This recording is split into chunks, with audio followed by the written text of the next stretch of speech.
الصلاۃ والسلام علیک یا رسول اللہ، الصلاۃ والسلام علیک یا حبیب اللہ۔ میرے تمام سننے والوں اور دیکھنے والوں کو میرا سلام قبول ہو۔ آج کا ہمارا عنوان ہے عورت کے حوالے سے کہ عورت کیا ہے اور عورت کہاں سے آئی، اور آج معاشرے میں عورت کا کیا مقام ہے۔ اور آج سے کئی سو صدیاں پہلے، جب میرے سرکار نبی پاک صلی اللہ علیہ وآلہ وسلم کی ولادت نہیں ہوئی تھی، اس سے پہلے عورت کی کیا حیثیت تھی۔ آج ہم دیکھتے ہیں آج کے دور میں کہ عورت ہر جگہ پہ، ہر کام میں مرد کے برابر آ کے کھڑی ہو چکی ہے۔ ہر وہ کام جو مرد کرتا ہے یا جس شعبے پہ مرد ہے، وہاں پہ عورتیں بھی فائز ہوتی چلی جا رہی ہیں، اور عورتیں ماشاءاللہ بہت ذہین بھی ہیں۔ بہت سے کام ایک ہی وقت میں وہ کر رہی ہوتی ہیں، اور اتنی ٹیلنٹڈ ہیں ہماری خواتین، ہم خود عورتیں۔ اللہ تعالیٰ نے ان میں ایک ایسا جذبہ اور ایک ایسی مضبوطی ان کے اندر پیدا کر دی ہے کہ وہ ایک وقت میں بہت سے ٹاسک جو ہے وہ سر انجام دے رہی ہوتی ہیں۔ جیسے ایک گھر میں ایک ہاؤس وائف کو ہی لگا لیں، وہ اپنے گھر کے سارے کام کاج بھی کر رہی ہوتی ہے، اپنے بچوں کی ایک اچھی تربیت بھی کر رہی ہوتی ہے، ان کی تعلیم و تربیت بھی کر رہی ہے، اور اپنے ساتھ اپنی جوائنٹ فیملی میں اپنے ساس سسر اور دیگر جتنے بھی رشتہ دار ہیں ان کی خدمتیں بھی سر انجام دے رہی ہے۔ خود اپنے آپ کو نظر انداز کر کے وہ کتنی قربانیاں دے کے لوگوں کے لیے اپنے آرام جو ہے وہ ترک کر کے کتنے لوگوں کے کام آ رہی ہوتی ہے، اور پھر بھی اس کی ادر ایکٹیویٹیز میں بھی پارٹیسپیشن اتنی اچھی ہوتی ہے کہ ہم دیکھ کے کہتے ہیں کہ واہ یار۔ اور گھر کی نفاست کو، گھر کی صفائی کو دیکھیں تو تب بھی عورت کا ہی نام آتا ہے۔ بچوں کی تربیت کی جہاں پہ بات آئے تب بھی عورت کا ہی نام آتا ہے۔ جہاں پر بیٹی کی اچھی کی تربیت کی بات آئے گی تب بھی ایک عورت کا نام ہی آتا ہے۔ اور معاشرہ جس سے بنا ہے، اور اس دنیا میں جس سے رونق ہے اور جس سے یہ رنگ بھرے ہوئے ہیں، وہ بھی عورت ہے۔ تو کبھی یہ نہیں ذہن میں آیا کہ عورت اصل میں ہے کیا اور یہ کہاں سے آئی۔ آج ہم ہر جگہ پہ یہ دیکھتے ہیں اور سنتے ہیں، ہر کسی دوسرے پروگرام میں، ٹی وی چینلز پر بھی یہ سنتے ہیں کہ عورتوں اور مردوں کے حقوق کے بارے میں بہت سارے بحث و مباحثات چل رہے ہوتے ہیں۔ بہت سے علماء بھی اس پہ بات کرتے مل رہے ہوتے ہیں، بہت سے ٹی وی شوز پر بھی یہ باتیں چل رہی ہوتی ہیں، ARY پہ، ایکسپریس نیوز پہ، کہیں بھی آپ دیکھیں گے تو عورتوں کے حقوق کو بہت زیادہ ترجیح دی جا رہی ہوتی ہے۔ عورتوں کو بہت اولین جو ہے وہ ترجیح دینے کے لیے اس پہ زور دیا جا رہا ہوتا ہے۔ خواتین خود بھی اس بات کو بہت فروغ دے رہی ہوتی ہیں کہ عورتوں کے حقوق، عورتوں کے حقوق، ہم مردوں سے بہتر ہیں، ہم مردوں کے برابر ہیں۔ یہ سب کچھ سننے میں بار بار آتا ہے، اور کافی حد تک ہمارے دل میں بھی یہ خیالات جنم لیتے ہیں، ہم خود بھی یہ سوچتی ہیں، کیونکہ میں خود بھی ایک عورت ہوں اور خود بھی یہ سب سوچتی ہوں اور سمجھتی ہوں۔ جب کہیں بہت جگہوں پہ ہمیں سیکریفائز کرنا پڑتا ہے مرد کے مقابلے میں، مرد اگر باہر سے کام کر آتا ہے تو وہ اپنے گھر میں آ کے کچھ تھوڑی دیر کے لیے آرام بھی کر لیتا ہے، لیکن عورت کو چھٹی کے دن بھی چھٹی نصیب نہیں ہوتی۔ اس کی چھٹی میں بھی اس نے کھانا ضرور بنانا ہوتا ہے، اس نے سب کے لیے سب کام ضرور کرنے ہوتے ہیں۔ اب ہمیں ایک طرف یہ بھی نظر آ رہا ہے کہ عورت بہت بیچارگی ہے، اور وہ بیچاری ہوتی ہے کیونکہ اس نے یہ سب کام ہر لحاظ سے کرنے ہوتے ہیں، اور اصل میں واقعی ہی یہ عورت کی ہی ذمہ داری ہے اور عورت نے ہی کرنے ہوتے ہیں۔ تو کیا یہ ذمہ داری ہم پہ اس معاشرے نے ڈالی ہے، یا یہ اللہ تعالیٰ نے ہی اس طرح سے ایک بائیفرکیشن کی ہے مرد اور عورت کے درمیان، کہ مرد کو اللہ تعالیٰ نے زیادہ درجہ دے دیا اور عورت کو کم درجہ دے دیا۔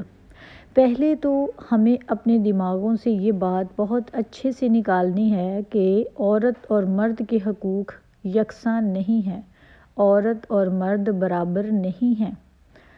جب ہم اس بات کو تسلیم کر لیں گے تب ہماری زندگی میں، ہماری زندگی جیسے گزر رہی ہے، تھوڑی سختیاں ہیں، تھوڑی پریشانیاں ہیں، تھوڑا مشکل وقت جا رہا ہے، یا ہمیں اپنے مردوں کے حساب سے زیادہ مشکلیں فیس کرنی پڑتی ہیں، تو ان مشکلوں کو فیس کر کے ہمیں اتنی زیادہ تکلیف نہیں ہوگی اور اتنا مشکل فیل نہیں ہوگا جب ہم یہ چیز سمجھ لیں گے کہ ہماری حیثیت کیا ہے، ہمارا مقام کیا ہے، ہمیں کس لیے بنایا گیا اور ہمیں دنیا میں کس لیے بھیجا گیا اور ہم نے کرنا کیا ہے۔ دراصل آج ہم نے اپنا مقام بہت ہائی فائی خود ہی کر لیا ہے ہر کام میں۔ ہم یہ کہتے ہیں کہ اگر مرد یہ کام کر سکتا ہے تو ہم کیوں نہیں کر سکتی، اگر مرد ایسا کر سکتا ہے تو ہم کیوں نہیں کر سکتی۔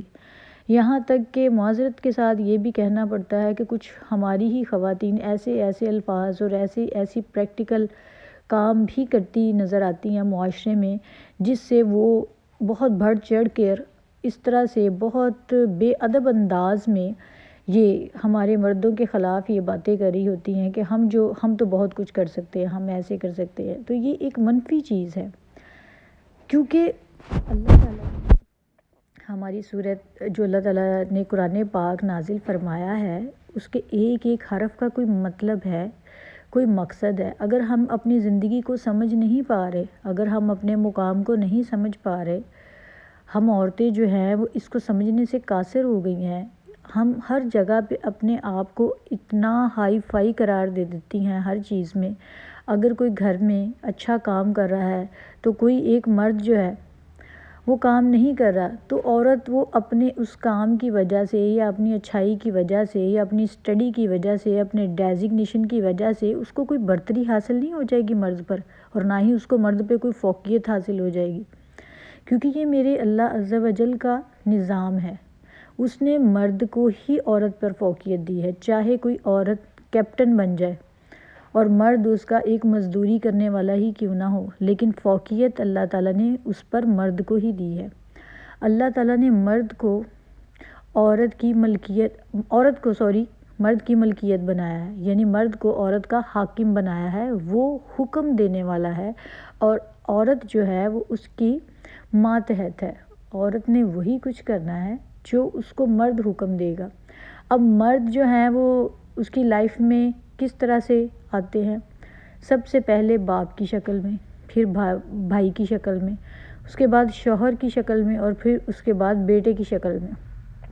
ہوتا تو وہ مرد ہی ہے، باپ کی بھی اتنی ہی ویلیو ہوتی ہے گھر میں، اس کے بعد بھائی جو ہوتا ہے وہ جب باپ بنتا ہے تو اس کا بھی وہی درجہ اور وہی مقام آ جاتا ہے۔ لیکن بیٹی، بہن، بیوی، ماں، یہ سب کیا ہیں؟ یہ سب عورتیں ہیں۔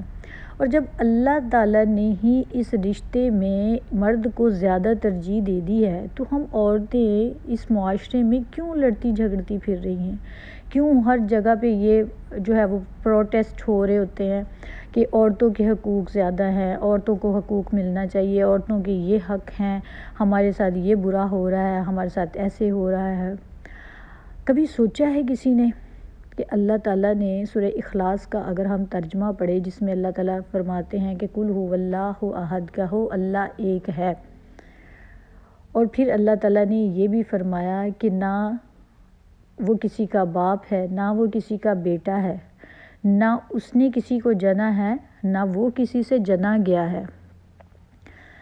یہ بہت گہری بات ہے اور بہت سمجھنے کی بات ہے۔ اگر ہم اس بات کو سمجھ لیں گے اور اس کو سمجھ کر اس کے مطابق اپنی زندگیاں ہم عورتیں گزارنے لگ جائیں گی تو ہماری زندگی میں بہت سکون آ جائے گا، اور یہ جو زندگی میں ایک بے چینی ہے وہ ختم ہو جائے گی۔ جو ہم بے چینی میں اور فرسٹریشن میں آ کے جب ہمیں پریشانی ہوتی ہے، جب ہم یہ حقوق کے چکر میں پڑ جاتے ہیں نا، اپنی بہتری اور برتری کے چکر میں پڑ جاتے ہیں، ایک دوسرے سے جیت ہار کے چکر میں پڑتے ہیں، تب ہم اپنے گھر تباہ کرتے ہیں، تب ہم اپنا چین اور سکون تباہ کرتے ہیں۔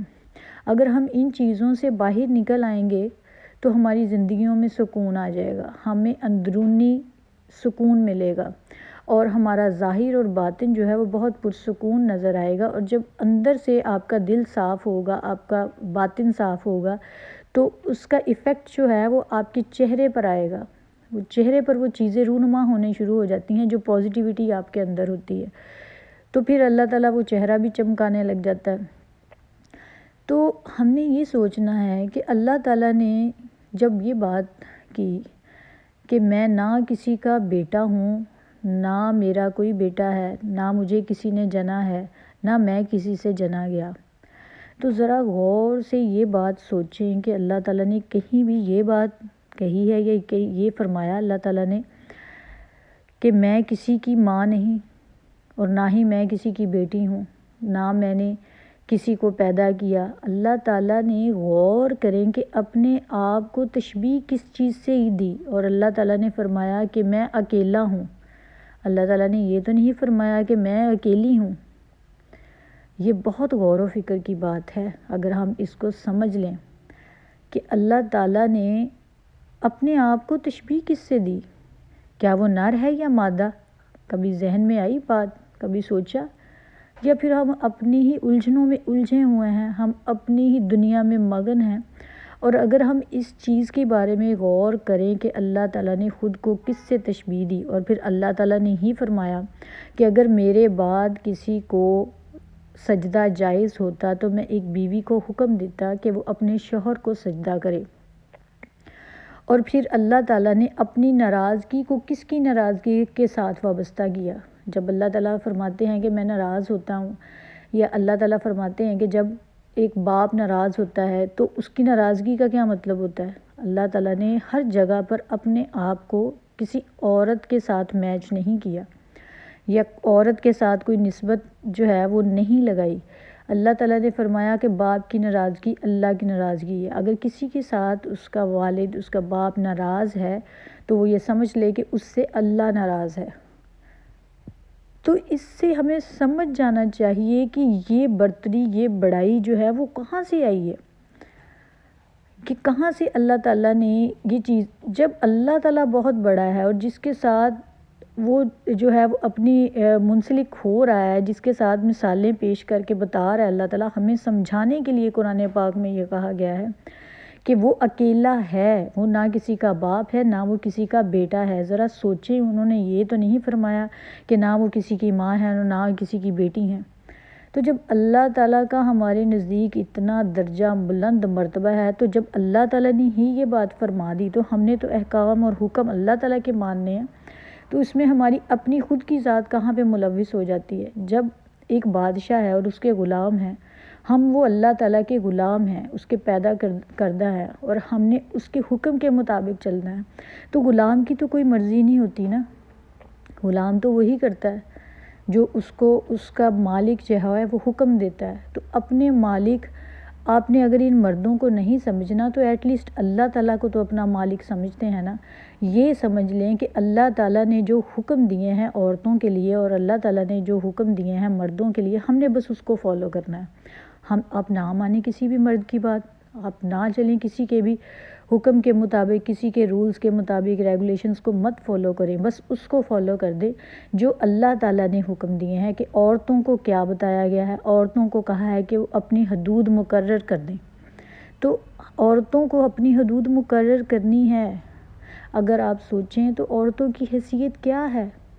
اٹ سیلف تو عورت کچھ نہیں ہے، عورت خود سے تو دنیا میں نہیں آئی، عورت کو اسپیشل کسی خاص مٹی سے اللہ تعالیٰ نے نہیں پیدا کیا۔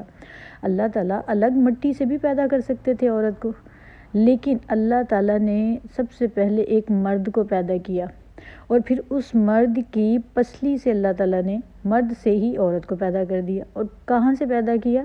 مرد کی پسلی سے۔ اور کس پسلی سے؟ مرد کی بائیں پسلی سے۔ اور پسلیاں آپ کو پتہ ہے کہ وہ کتنی ٹیڑھی میڑھی ہوتی ہیں، وہ سیدھی نہیں ہوتی۔ اسی طرح عورت کی نیچر بھی ایسی ہی ہے کہ وہ ٹیڑھی میڑھی ہوتی ہے۔ اس لیے ہم نے زندگی گزارنی ہے تو اس کو اچھے طریقے سے گزار لیں۔ اگر ہم اس حقوق کے چکروں میں پڑ جائیں گے اور آگے بڑھنے کے چکروں میں پڑ جائیں گے، اپنے حدود بھول جائیں گے جو اللہ تعالیٰ نے ہمارے لیے مقرر کی ہیں، تو پھر ہماری زندگیوں میں بے چینی، بے سکونی اور بے راہ ربی کا شکار عورتیں اسی وجہ سے ہوتی ہیں۔ یہی مسئلہ ہوتا ہے کہ ہم جو ہے وہ حقیقت کو ایکسیپٹ نہیں کرتے، ہم ان چیزوں کو بھول چکے ہیں جو اللہ تعالیٰ نے ہمارے لیے، عورتوں کے لیے اور مردوں کے لیے اور تمام کائنات کے لیے جو اللہ تعالیٰ کے احکام جاری ہوئے